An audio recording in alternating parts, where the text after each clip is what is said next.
Cause I really got Do you strong feelings for remember this Jumper? movie. It's the 2008 sci-fi action film starring Hayden Christensen, who plays a young man capable of teleporting, who is being hunted by a secret society. Now I gotta talk about it though, cause I do. This movie holds a special place in my heart. Special place in my heart, bro. I really like this. Who the fuck is these niggas? But I fuck with this movie a lot, man. And I hate that he was in here and this movie didn't perform as well as it did because I mean, I don't know. I don't know anything else he been in that was real tough besides Star Wars. But that I ain't gonna lie, that was a big reason why I even watched this movie because he was the main character of this shit. And I'm like, yo, what the fuck? You feel me? And I wasn't disappointed though. This was a very fun movie, fun to watch. I hate that this shit didn't get a 2. I felt like it should have got a 2. I felt like it really did, but it didn't. The movie, I believe it didn't perform well like sales wise. So it was like, what's the point, bitch? Why the fuck are we about to give you a fucking second movie? Intent on killing him. It's okay if you don't remember the film. It seems to be pretty forgotten in the modern age. In a lot of This is a good movie. people's minds, it blends in with similar films like I Am Number 4 and Push, which makes sense as these are all films focused on protagonists with superhuman abilities that had a lot of potential to be great, but all fell short of leaving a lasting impact. They also all failed to deliver on the film franchises that were teased or promised to us. So in this video, I want to examine Jumper to understand why it never got a sequel and how it wasted so much potential to be great. Yeah. I'm telling you, bro, this movie, man, this shit could have been crazy, bro. In 2005, Doug Liman was hired to direct a film adaptation of the Stephen Gould novel Jumper for New Regency Productions. At the time, Liman... Also, something that I just started watching that I never watched before was Hunger Games. My boy told me about this shit. I'm on Mockingjay right now. I watched the first movie, the second movie. Now I'm on Mockingjay. Not gonna hold you. First movie, I wasn't really a fan of it. The second movie, I like the second movie. I like the second movie. But first movie, First movie was a little mid to me. Second movie stepped it up a notch. But now I'm on that Mockingjay. But right now I'm trying to finish it. The 2017 joint. I gotta watch that and the second movie because I watched the show before those two.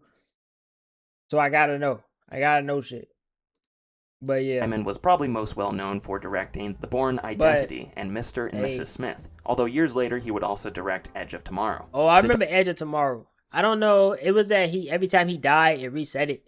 I liked it as a kid. Dark Knight I liked it as a screenwriter kid, but David I don't S. think I would Goyer watch it now. had written the first draft of the screenplay. However, Fight Club screenwriter Jim Eulers was brought in for rewrites. Later on, Simon Kinberg was brought in for a final rewrite of the script, who was the writer behind several X-Men films and also the creator of Star Wars Rebels. I just want to take a second to acknowledge Oh no, I'm thinking of Clone Wars. I'm thinking of Clone Wars. the level of talent that worked on this film. It's crazy how the end result ended up being so mid. From the beginning, the intention was for Jumper to launch a film franchise, as before filming even started, the studio announced that they were going to develop a film trilogy based on the book series. Damn, see, that's why I ain't gonna lie, bro. That's why you gotta stop doing shit. Like, you gotta stop just like, you just gotta do that shit, bro. Like, you can't be telling everybody what you about to do. Cause look how they did Andrew Garfield, bro. They told him, yo, bro, we about to get your ugly ass a trilogy. We about to get your ass Amazing Spider-Man 1, 2, and your bitch ass gonna get a 3, bitch. And your ass gonna be in a fucking MCU, nigga. Your life about to change. For what? Just for him to not get the 3, not get the MCU debut. I mean, technically he did in No Way Home, but you get what I'm saying. Like, you gotta stop doing. 2006, do that Tom shit, Sturridge was cast as the main character, David Rice, and Teresa Palmer was cast as his love interest, Millie Harris. Samuel L. Jackson was also added to the cast as the main antagonist. Principal photography was scheduled to take place, however, it was put on hold when the decision was made by the filmmakers to age up the character from 18 to 25, so that it wouldn't be categorized as a kid's movie. This meant the studio began searching for new actors to fill in these lead roles. If I actually could have cast somebody who could teleport, I would have done that and not had any visual effects. Initially, Eminem was in talks to replace I mean, shit. I mean, like, just like Superman, you feel me? You can cast a nigga who can fly, but you ain't gotta, you feel me? Sturridge, and even met with Liman to talk about the possibility of him starring in the film. However, around the same I don't know. Time, man. Lyman also met Hayden Christensen, and he Yeah. knew he had to go with the Skywalker. Yeah. He said this in an interview Yeah. with Today. At that point, I had already met Hayden and fallen in love with Hayden. It was one of those things where the studio, with all things being equal, would rather put a bigger name in the movie and wanted Eminem. At some point, I just put my foot down and I said, I love Hayden. Christensen replaced Sturridge just 2 weeks before filming began, and soon after, Palmer was also replaced by Rachel Bilson. Principal photography officially kicked off in October of 2006, shooting all over the world in 14 different countries and 20 different cities, such as Toronto, Tokyo, New York, and Rome. While shooting in Rome, they got rare access to film in the Colosseum. However, as part of the negotiation with the Rome Film Commission, the crew was required to keep their equipment off the ground by using harnesses and use natural lighting for the scenes. Additionally, they could only film for about 45 minutes in the morning and at night, so they did not disturb the public touring of the amphitheater during the day. They also recreated some of the parts of the Colosseum in the studio for the shots they couldn't do at the real location. However, while shooting, they also ran into a few problems. On January 26, while shooting in Toronto, set dresser David Ritchie tragically lost his life when he was struck by frozen debris while dismantling a set. Additionally, one other worker was sent to the hospital by frozen debris while dismantling. Set dresser David Ritchie tragically lost his life when he was struck by frozen debris while dismantling a set. Additionally, one other worker was sent to the hospital with serious injuries. While shooting in the streets of Tokyo, Hayden Christensen suffered several injuries of his own, such as developing a hyperdilated pupil, splitting open his ear, and injuring his hand. Despite all the troubles, the film wrapped in early 2007. What they doing? They trying to construct a way for this nigga to actually teleport? Why everybody get injured, bro? Jumper went off to post-production. By the end of production, the budget was estimated to be about $85 million. With the release of the film, we also got some supplementary media to go with it. A graphic novel was released titled Jumper Jump Scars, which told several backstories from characters in the movie. Additionally, original author Stephen Gould wrote a novel tie-in called Jumper. Yo, it's crazy how like the vibe of shit from back in the day is just so noticeable and like nostalgic and just like I don't know, it just feels so good. I don't know how to explain. Like this cover right here, like you could tell that this cover was made in the early 2000s for some reason. And I don't know how to explain it though, bro. It's just like I don't know. It's just that the feeling of the shit is just so nice. Yeah, like I don't know. Like I would pick this up over some shit probably seen. I don't know how to explain that shit though, but it's just like it just makes sense. Griffin's story, which was centered around the character about what they Griffin, used to do played back by then, Jamie bro. Bell, who was a new character invented for the film. Like for instance, like the WWE gaming covers from back then versus now. Like you compare like I don't know 2008 SmackDown versus Raw versus like WWE. Let me just look it up. What the fuck? WWE Smack. Fuck, I can't spell. SmackDown versus Raw 2000. Or we can just do 2007. Doesn't matter. Like, I don't know. Like, this shit, like, I don't know how to explain it. They do WWE 2K25. Like, is niggas understanding what I'm saying? Like, I don't know. It's just something about this. It just feels perfect, bro. Like, and then this one is like, it's not bad, but it's like, I don't know. It's because it's so, I don't know. I don't know. But this shit just beautiful. It's like, it's a beautiful cover. I don't know. It just makes sense. Like, if we had to choose, like, if these both were the same game, you feel me? But these were the covers. Like, I would choose this one over this one. I don't know how to explain it. It's just like, goddamn, boy. Something about them early 2000s. They just knew it. They just knew. It's fucking crazy. Film. We also got a video game by the same name, which was released on Xbox 360, PlayStation 2, and the Wii. But from everything I saw on... Hold on. Hold on. Wait, it's not on PC?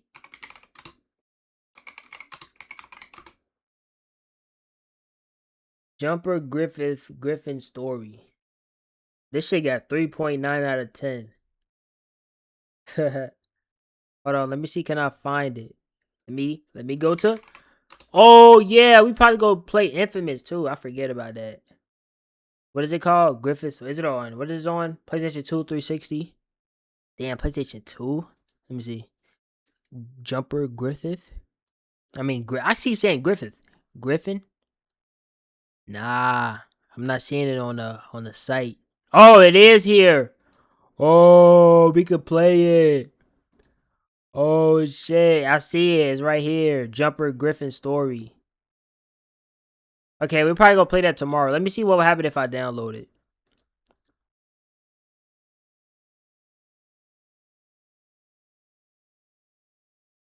I think it's gonna make my camera lag. Oh, it's not making my camera lag. It's not making my camera lag. How long it said? This should say 4 minutes.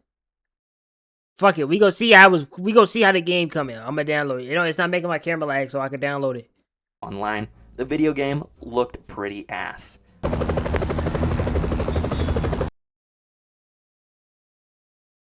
Do I do that to myself though? I'm not downloading this. No. That shit look garbage. Delete. Or do I just do it? Do I just do it for the plot?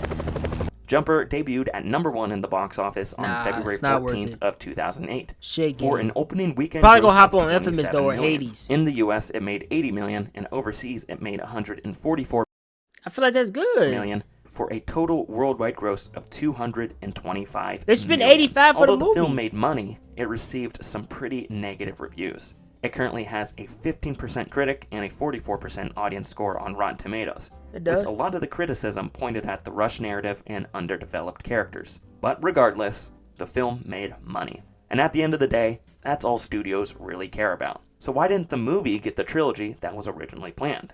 No sequel? No prequel? There are several books in the Jumper series which are direct sequels, those being Reflex, Impulse, and Exo. So that means there was lots of source material to work off of, and naturally, a lot of people assumed Reflex was going to be the next book to get the big screen treatment. As we discussed earlier, the intention of this movie was to spawn a film franchise, and producer Lucas Foster said as much in an interview during Jumper's production. The ideas got so large that they really couldn't fit into, 1 or 2 movies. They needed to evolve over at least 3 movies. So we planned the story out over 3 movies, and then we sliced it up in such a way as to leave room for the other 2 movies. Following this film's box office success, Doug Liman discussed some of his ideas for a sequel in an interview. These include jumpers being able to jump to other planets, jump through time, and even some characters learning how to jump, just like how Millie learns to jump in the book Reflex. 2 years later, in 2010, Hayden Christensen said in an interview with MTV that Jumper 2 was in the works. He didn't reveal when it might come out or if any other actors were returning. He just said this about the direction they were planning on going. Somewhere a little darker. I think there's a lot you can do with it. It was sort of set up in a way that it's going to be mother hunting son and possibly even maybe sister hunting brother. We're talking about it, trying to figure it out. However, after this interview, we had no more news about a Jumper sequel. That was until 2016, when YouTube commissioned a television pilot of the 3rd book in the Jumper series, Impulse. We never got a feature film sequel to Jumper, but we did get a spin-off TV series on YouTube Premium. Man, what the fuck, man? What the fuck, man? What the fuck? Yo, I should've just said fuck what everybody think. We gonna prove them wrong with this 2nd movie. That's what y'all should've did. Y'all should've said fuck what everybody think. Okay, they think the 1st movie ass. We gonna make the 2nd one better. Like, goddamn, man. Yeah.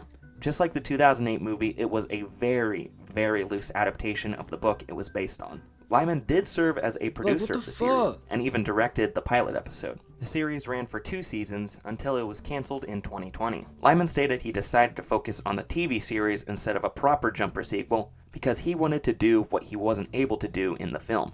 While making Jumper, Lyman's creative decisions were restricted by the studio, and he saw Impulse as an opportunity to address the concept of the book series the way he always wanted to. But I think there's a few more reasons why Jumper never got that film sequel. The reality is, they built the film franchise on a rotten foundation. So in order to correct it, they would need to do too much damage control in the 2nd film in order to get the franchise back on the right track. Although the first Okay. film was a financial success, its reviews from casual audiences and fans was pretty negative, which means it's likely a second film wouldn't be as big of a financial success. Although it's Okay. hard to believe now since a large majority of people have come around and now love the Star Wars prequels, at the time, Hayden Christensen was pretty disliked. After the prequels, a lot of people were using any chance they got to dunk on him, since he got a lot of flack for his performances in those movies. No, Anakin, no! No! In 2010, What's Brian? That's not even his fucking fault. Woo. he wasn't a very bankable movie star, which may also contribute to the studio's reluctance to go ahead with a second film. Lastly, Doug Liman just became preoccupied with other projects he was more inspired to work on. During the time Impulse was released, Liman admitted in an interview with Rotten Tomatoes that he held some regrets surrounding Jumper. It's no secret that, of all my films, Jumper's the one I harbor some creative regrets. Feel like I could have done better. That's something that's hung over me. These regrets over Should've Jumper just said, likely "Fuck it, bro." contributed to Lyman's reluctance Like, to what's make up? a Yo, this sequel chair, to the man, film. uncomfortable, But what exactly bro. is so Oh bad my about gosh. Jumper? Well, I'd like to give some of my thoughts on why the film is lacking and where some of the weak spots are. Almost great film. Nah, I feel me- like the movie was great. It felt rushed sometimes though. It did, but overall though, I felt it was a great movie, great watch. I rewatched it too. Jumper could be best characterized as a film that could have been great, but is only okay. I don't hate the film as much as other people. I thoroughly enjoyed it, and would probably rate it a 3 out of 5. I was pretty shocked to see how bad the reviews online were, but after reading some of I the give it a criticisms, 4. I totally get it. But 15%? Come on, Rotten Tomatoes, that's a little overkill. Although I enjoy the movie, there are so many changes the filmmakers could have made, which could have made this an amazing film.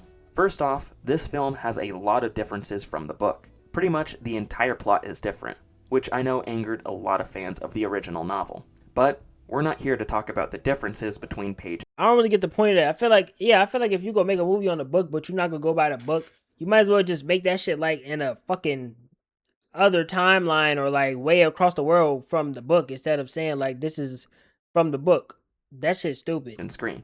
We're here to talk about why the film is underwhelming. However, I still want to recognize that changing a lot of the material from the book is what resulted in a lot of the problems that we're going to Yeah, analyze. I don't understand. One I of the don't big understand the changes point they of could have doing made that. to the What's the film point of was making a tightening up movie the about a book if narrative. you're not gonna follow This the is book? one of those instances where the movie's Especially if plot the is book both succeeded, rushed like, and it's a meandering at free- the same time. that's The first free. hour takes its time setting up the world and the characters, and then the last 30 minutes blow by way too quickly. I rarely say this, but this is a film that could have been longer. The jump from the second act to the third act happened too fast, as we could have used an extra 10 to 15 minutes in that area to bridge the gap. Or we could have cut down some of the time that was dedicated to the romance subplot, as overall, that was one of the weakest aspects of the movie. You can also feel this rush plot in a lot of the characters' decisions. Like Griffin and David battling against each other at the end felt really rushed and like they were making up excuses just so that we could see two jumpers fight each other. And then there's the issue of unresolved plot points and characters. Over the film, David goes from hating his dad to saving his life. However, after the scene where he jumps his dad to the hospital, there's no more resolution between the two characters. We never find out what happens to David's dad afterwards,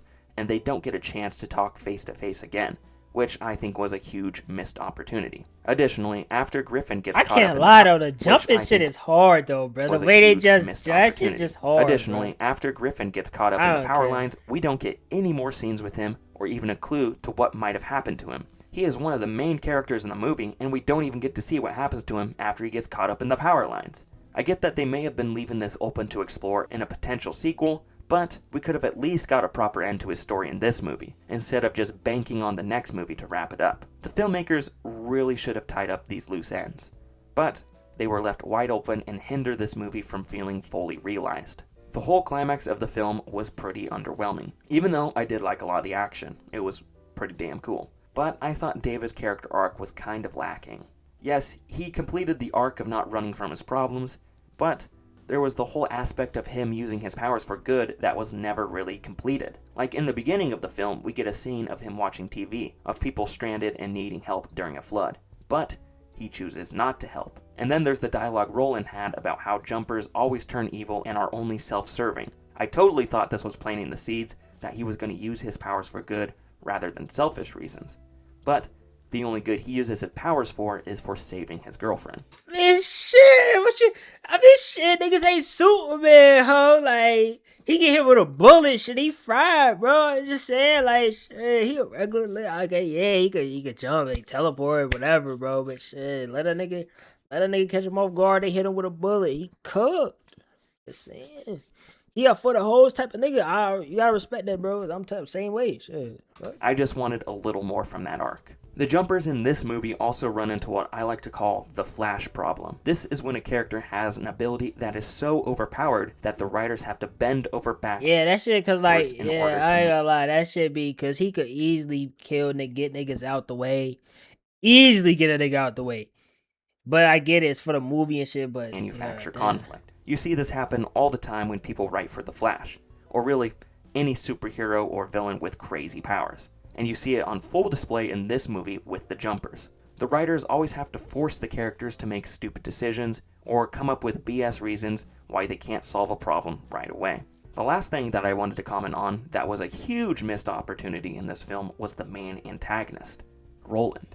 Not only because they wasted the talents of Samuel L. Jackson, but because his character could have been so much more intriguing. If we got some more character development with him and the Paladins where we could understand more of their philosophy, it would have been... Yeah, because them niggas just look like villains, bro. Like, they just look like villains. This film so much. Just like everything else in the movie, the concept was there, but the execution was off. And I didn't even talk about David's relationship with his mother in this film, which was a whole nother issue that I'm sure book fans were really pissed off about. Oh. Conclusion, man. Damn, bro. Follow the fucking book next time. How about that? After the poor response from the first movie and the creatives behind the scenes reluctance to return to this product on the big screen, the sequel to Jumper slowly faded away. Although we did get a spin-off on YouTube Premium and a horrible video game, we may never get to see what a proper sequel would look like. Jumper falls into the same category that 2011's In Time does. It's a movie that has a really great concept, but a mediocre execution. And it just sucks, because this movie had a super talented crew of writers, and the source material is well regarded, and the director has made great movies before, but in the end, the finished product was still so underwhelming. But hey, what are your thoughts on the film? Did you like Jumper? I liked it. Did you hate it? Or did you just think it was okay? I'd love to hear your thoughts in the comments below. Bro. This has been Tom from Eisenhower Productions, and thank you so much for watching. I liked the movie, bro. I liked it. It was a good movie.